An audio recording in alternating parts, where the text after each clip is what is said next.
He thought attacking the judge would break the courtroom's power structure, but Judge Ellis's response left him, and everyone else, speechless. The air in the courtroom was thick with tension. The hum of the fluorescent lights overhead was the only sound that filled the space, echoing faintly against the hard marble floors. Charles Whittaker sat at the defendant's table, his hands trembling ever so slightly. His wide, tired eyes scanned the room, but his focus kept returning to the person at the front, Judge Naomi Ellis. She was an imposing figure, her demeanor calm, but exuding authority. A black woman in a position of power in this predominantly white courthouse was not something most of the spectators were accustomed to. They watched, some with curiosity, others with open skepticism. But Judge Ellis wasn't bothered. She had earned her place there long before this trial began. Charles Whittaker had never imagined his life would lead him here, a middle-aged man with a troubled past. This was the culmination of years of poor decisions. Now, he was facing serious charges that could lock him away for 20 years. His mind raced as he heard the charges being read aloud: theft, assault, and more. The words felt like they were in a different language, far removed from his reality. Yet, the reality of it all was sinking in. He had always been good at talking his way out of trouble. But today was different. Today, he wasn't standing before just any judge. Judge Ellis had a reputation that reached beyond the courthouse walls. She wasn't one to be intimidated, nor was she one to show mercy without a valid reason. Charles didn't know it yet, but he was about to test her patience in the most dangerous way possible. The courtroom was silent as the prosecutor, a sharp woman named Leslie Hayes, began to outline the case against Whittaker. Her voice was steady and filled with confidence, contrasting starkly with the shaking hands of the man who stood accused. Whittaker's lawyer, a quiet man named George Patterson, seemed to shrink into the background, barely making a sound. Whittaker's fate, it seemed, was already decided in the eyes of the prosecution, but Charles wasn't ready to surrender just yet. His eyes darted around the room, trying to find some kind of escape. His gaze landed on Judge Ellis again. She was flipping through her notes, scanning them as if she had already seen everything and everyone in the room 1,000 times before. She looked unbothered. But Charles could feel the weight of her attention on him. And that was when it hit him. He wasn't going to get out of this. Not with words, not with charm, and certainly not with whatever tricks he had up his sleeve. Whittaker's anxiety grew by the second. Sweat began to form on his brow, despite the coolness of the courtroom. He wiped it away, his gaze darting nervously between the prosecutor and Judge Ellis. He was a man backed into a corner, with nowhere to turn. The stakes were too high, and his options too few. As the prosecutor continued to speak, Charles's mind started to spiral. The pressure was unbearable, and for a fleeting moment he entertained the idea of simply walking out of that courtroom and running. But he knew it was too late for that. The trial was already underway, and his fate was in the hands of this woman, Judge Naomi Ellis. But little did he know, the next few moments would set the stage for an unimaginable turn of events. The courtroom felt colder as the minutes dragged on. Every word spoken by the prosecutor seemed to inch Charles closer to the inevitable. The evidence against him was mounting. Surveillance footage of his alleged theft, eyewitness testimonies of his violent outbursts, and his own criminal record, which was beginning to feel like a thick, unending list of mistakes, had all but sealed his fate. Charles couldn't focus on the details anymore. His mind was clouded with panic. He couldn't think straight. His heart thudded against his chest like a drum, drowning out everything else. He glanced over at his lawyer, George Patterson, who was scribbling notes in a pad, offering nothing but the faintest nods in his direction. There was no comfort to be found in the man who was supposed to defend him. Judge Naomi Ellis remained impassive, a silent observer, yet her presence weighed heavily on Charles. He couldn't help but wonder how she could sit there with such poise. Didn't she see what was at stake here? Didn't she know how desperate he was? To her, he was just another case. But to him, this trial was everything. As the prosecutor, Leslie Hayes, spoke about the severity of the crimes, Charles's mind began to race. His life was in tatters. How had it come to this? How had he ended up in a courtroom with his future hanging by a thread? A thought crossed his mind. What if he could get out of this? What if, in the chaos, he could find a way to escape? But escape wasn't possible. Not now. Not here. The courtroom fell into a tense silence as the prosecutor turned to present the final piece of evidence. Charles's last encounter with a store clerk who had been assaulted in one of the thefts. The victim was set to testify in a few minutes, and Charles could feel the crushing weight of their testimony already. "I think we're ready to hear from the defendant now." Judge Ellis's voice broke the stillness, sharp and commanding. She addressed the room as though there was no room for hesitation. Charles's throat went dry. He had been hoping to avoid speaking, but now his moment had come. His lawyer gave him a slight nudge, his expression unreadable. He stood, trying to push the fear back into the corners of his mind. His legs were shaky as he approached the stand, his palms clammy as he placed them on the wood. He forced himself to look up at the judge. Her eyes met his, cool and calculating. It was as if she could see through him, as though she knew exactly what he was thinking. But Charles was used to manipulation. He had been good at getting by on charm and lies.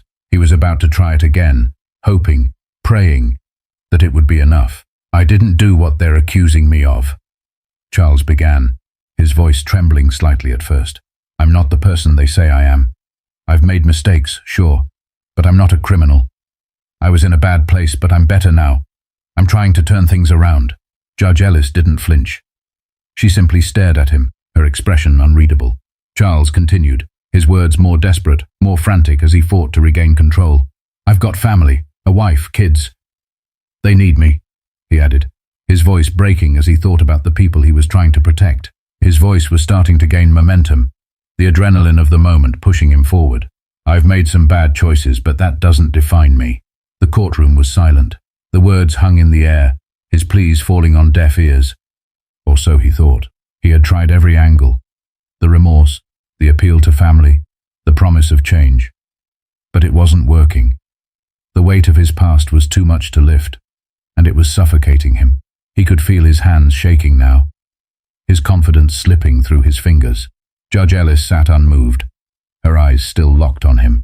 But the tension was about to shift, and Charles was about to make a decision that no one in that courtroom could have predicted. Charles could feel the room closing in on him.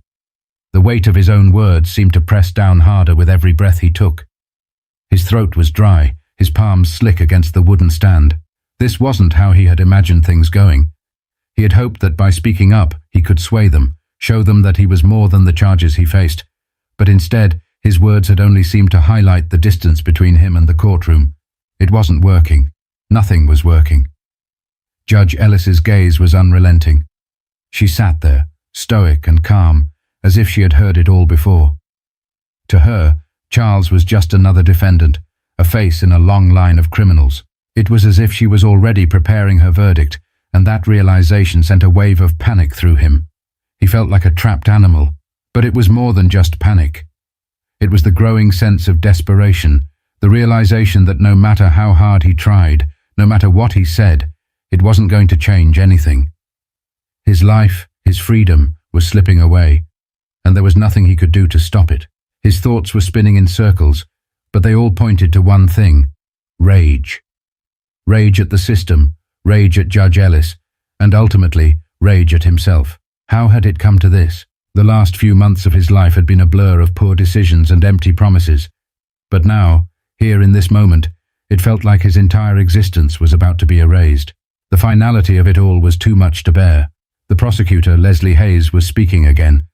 Her voice seemed distant, like a soft buzz in the background, but Charles could barely hear her over the deafening noise in his mind. It was as if the walls of the courtroom were pressing in on him, the faces of the spectators all blurring into one collective stare. Everything seemed to move in slow motion, his heart thundering in his chest. The only clear thing was Judge Ellis's unwavering gaze, boring into him, unblinking, unfeeling. He could feel the heat rising in his chest, burning his insides. His breaths became shallow and quick. The anger surged within him, uninvited and overwhelming. There was no turning back now. He wanted to scream, to lash out at the people who had cornered him, to do something, anything, to regain control. But in that moment, as the prosecutor's voice continued droning on, something snapped. Without thinking, Without hesitation, Charles stood up abruptly, his chair scraping against the floor as it flew back behind him. The courtroom gasped as he took a step forward, his body tense with the kind of fury that only someone who felt cornered could possess. His fists were clenched, his knuckles white. "Enough!" he shouted, his voice ragged, cracking with raw emotion. The sound of his outburst echoed through the room, bouncing off the walls and causing a ripple of discomfort in the onlookers. It wasn't just a shout, it was a scream of frustration, of desperation, and of a man who had completely lost control. Judge Ellis didn't flinch. She remained seated, her gaze still locked on him, her face unreadable. But the atmosphere in the room had shifted. The spectators were no longer passive. They were alert, their eyes darting from Charles to the judge. Even the bailiff tensed, his hand hovering over his holster. Charles took another step forward, his breath coming in ragged gasps. "You don't get it," he muttered, his voice barely more than a growl. "You don't know what it's like to be stuck in a hole with no way out." And then, in a moment of pure, unrestrained fury, he lunged forward. His hand shot out, aiming directly at Judge Ellis. It wasn't a well-thought-out move. It wasn't strategic. It was pure rage, a desperate attempt to break free, to make someone feel his pain. The room exploded in chaos. Gasps, cries of alarm, and the frantic shuffling of feet echoed in every corner of the courtroom. But in the midst of it all, Judge Ellis's reaction was the last thing Charles had expected. But before anyone could fully process the shock of his actions, Judge Ellis made her next move, and it left everyone in the room completely stunned. In an instant, the room descended into a frenzy. The sound of Charles's feet hitting the floor as he lunged forward was drowned out by the collective gasp of the courtroom. The bailiff moved to intercept, but it was Judge Ellis who acted first. Her calm, unwavering presence was something no one in that room could have anticipated, least of all Charles. As Charles's hand reached toward her, there was a blur of motion. In one smooth, almost imperceptible movement, Judge Ellis raised her hand and pointed directly at him. It wasn't a gesture of intimidation, but a deliberate signal, sharp, precise, and without hesitation. The force of the motion stunned everyone. The speed with which she responded caught Charles off guard, leaving him frozen in place for a split second, his anger momentarily redirected by sheer disbelief. But that wasn't the end. In the very next moment, the bailiff lunged at Charles, grabbing him by the shoulders and pulling him back. But Judge Ellis didn't stop there. She stood up from her chair with such authority that it silenced the entire courtroom, as if the mere act of her rising commanded everyone to listen. Her voice, when it came, was not the harsh reprimand one might expect. Instead, it was calm, controlled, yet filled with a quiet intensity that reverberated through the room. "Mr. Whitaker," Judge Ellis began, her voice cutting through the chaos like a blade, "you seem to believe that losing control will grant you power, but in reality, it only confirms your weakness." Her words were simple, but they had an undeniable weight. The courtroom fell silent, save for the muffled sounds of the bailiff holding Charles back. His chest heaved, his eyes wide with a mix of confusion and fury. The rage that had consumed him moments before now seemed distant, a fading echo in the presence of the judge's calm authority. Judge Ellis didn't take her eyes off of him as she continued. "You've chosen this path for yourself, and now you want to blame others for the consequences. You are responsible for your actions, Mr. Whitaker. No one else, and you will answer for them." Her words hung in the air, heavy with the kind of truth that was impossible to ignore. Charles could feel the heat of his anger dissipating, replaced by something else, something unsettling. It wasn't guilt, not exactly, but it was the undeniable realization that he had made a grave mistake, one that he couldn't undo. And worse still, his attack had only solidified his guilt in the eyes of everyone present. The room was still. No one moved. No one spoke. Even the judge's demeanor, so composed and resolute, commanded a respect that felt almost tangible. She was in control of herself, of the room, and of the situation. It was clear now that she wasn't just a judge because of her qualifications. She was a judge because of her strength, her wisdom, and her unwavering sense of justice. Charles stood there, his body tense and his face red with the remnants of his anger. But for the first time in this trial, He wasn't just fighting the system. He was fighting himself. The realization hit him harder than anything he had expected. It wasn't the judgment of the court he feared anymore. It was the judgment of his own conscience. The bailiff stepped back, his grip on Charles loosening. For a moment it seemed like Charles might collapse under the weight of the realization. But Judge Ellis wasn't finished. "Take him into custody," she said, her voice firm but not unkind. "But let it be known that this will not be a moment of weakness for me, nor will it be for the justice we stand for." The words were final. There was no room for argument, no space left for defiance. Charles's outburst, though an expression of frustration and rage, had been met with the kind of calm strength that only a few could truly embody. Judge Ellis had not only maintained control of the courtroom, she had redefined what it meant to hold power in a situation like this. But as Charles was escorted from the courtroom, the question lingered in the air. What would happen next? Would this turn of events change the course of the trial? Or had it sealed his fate once and for all? As Charles was escorted out of the courtroom, the tension in the air didn't immediately dissipate. The room was thick with shock, yet it was also marked by a profound respect for the way Judge Naomi Ellis had handled the situation. In an instant, she had gone from a quiet figure of authority to the undeniable force that everyone in the room would remember. Her poise, her strength, and her ability to maintain control despite the chaos was something no one would forget anytime soon. But for Charles Whittaker, the shock of his outburst was only the beginning. After a brief pause, Judge Ellis sat back down at her bench. She didn't allow the moment to linger. She knew that the trial was far from over, and now the stakes had somehow risen. What had started as a simple court session now carried a weight of its own, a tension that would follow every move, every word from here on out. The spectators, who had witnessed Charles's attack, now sat in stunned silence. Some whispered among themselves, no doubt talking about what had just transpired. The court reporter, her hands steady as ever, had captured every word, every gesture. She was an observer, but even she couldn't hide the look of disbelief on her face. No one could. Judge Ellis turned her attention back to the case. Her voice, when it cut through the stillness, was calm and unwavering. "We will proceed," she stated simply, but with a weight that seemed to settle over everyone in the room. "The actions of Mr. Whittaker will not deter this court from its duties. We are here for justice, and that is what will prevail." The words were clear. This was not about one man's outburst. This was about something larger. Justice in its purest form was bigger than any one person, any one trial, and she would ensure that it would be served, no matter the cost. But the courtroom wasn't the same anymore. The energy had shifted. The respect for Judge Ellis was palpable, but so was the fear. Charles's attempt to break the order of the room hadn't only failed, it had inadvertently united everyone under the banner of the law. It was as if they had all been reminded, in that brief moment of chaos, what real power looked like. As the prosecutor, Leslie Hayes, regained her composure, she spoke again, her voice still firm, but now carrying a slight edge. "Your Honor," she began, "we would like to proceed with the next witness. The victim in Mr. Whittaker's most recent assault is prepared to testify." Judge Ellis nodded once, her gaze never leaving the prosecutor. She was resolute.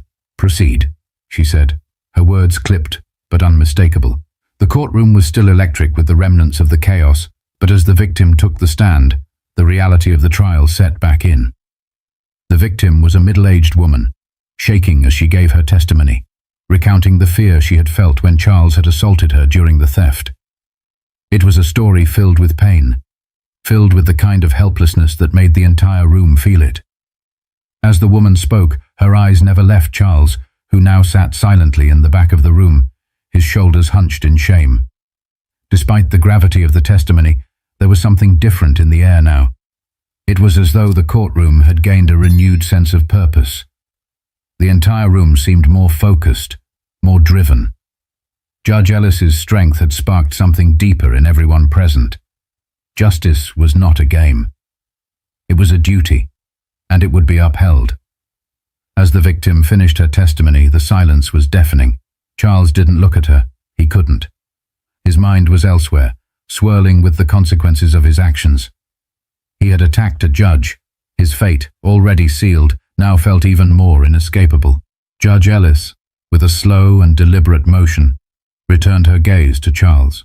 "Mr. Whitaker," she began, her voice cutting through the heavy silence, "your actions in this courtroom have only confirmed what many of us already knew. Your disregard for authority, your lack of respect for the law, but what you fail to realize is that the law is not something that bends to your whims. It will prevail, and it will be your reckoning." But in that moment, Charles realized the truth of her words. His defiance had sealed his fate. He wasn't just up against the law. He was up against a force far greater than himself. As the court session adjourned for the day, the hum of quiet conversations filled the room. People were still processing the events they had just witnessed. Some were shaken by Charles Whitaker's outburst. Others were in awe of how Judge Naomi Ellis had handled it. The courtroom was no longer just a place for legal proceedings. It had transformed into a space where power, control, and justice had been put to the ultimate test. And in that test, it was clear who had won. Charles was taken into custody, his body still tense with the aftermath of his rash actions. The anger that had driven him just hours before was now replaced with an unsettling silence. His thoughts raced, but no matter how fast his mind moved, there was no escaping the consequences of what he had done. He had attacked a judge, something that not only deepened the charges against him, but also turned the trial into something entirely new.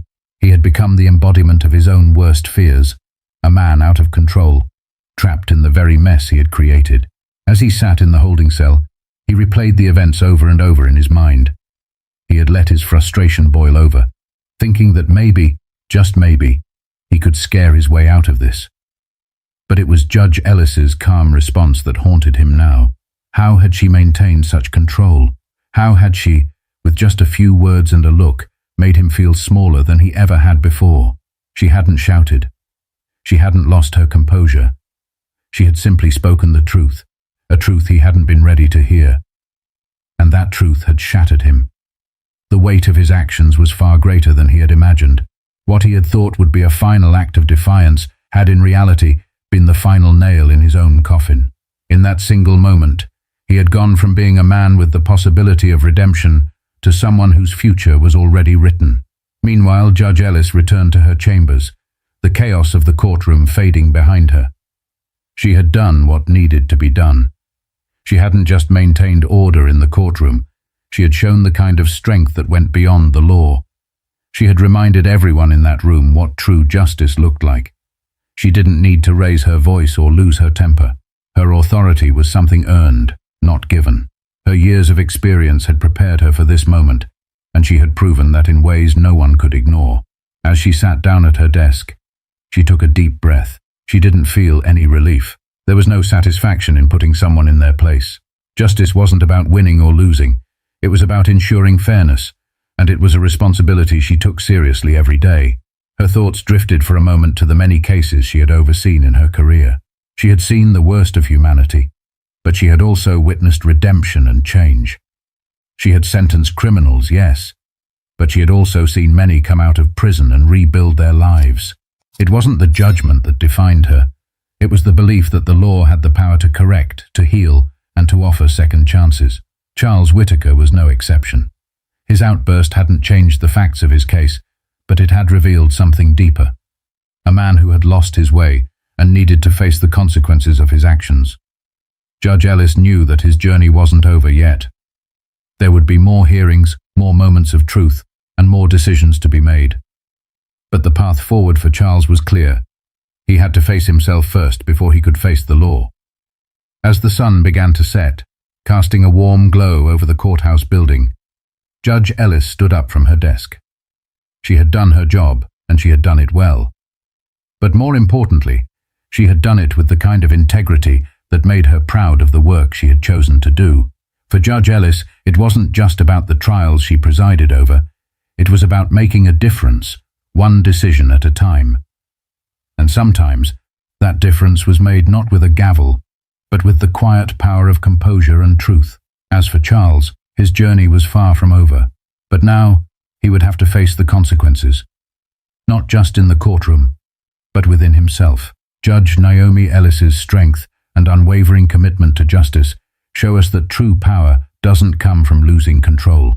It comes from the ability to stand firm and stay grounded, no matter the circumstances.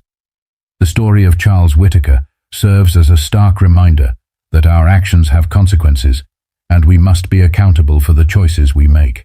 If you found this story impactful, make sure to hit that subscribe button for more real-life stories of strength, resilience, and the pursuit of justice. Share your thoughts in the comments. Do you think Judge Ellis's response changed the course of the trial?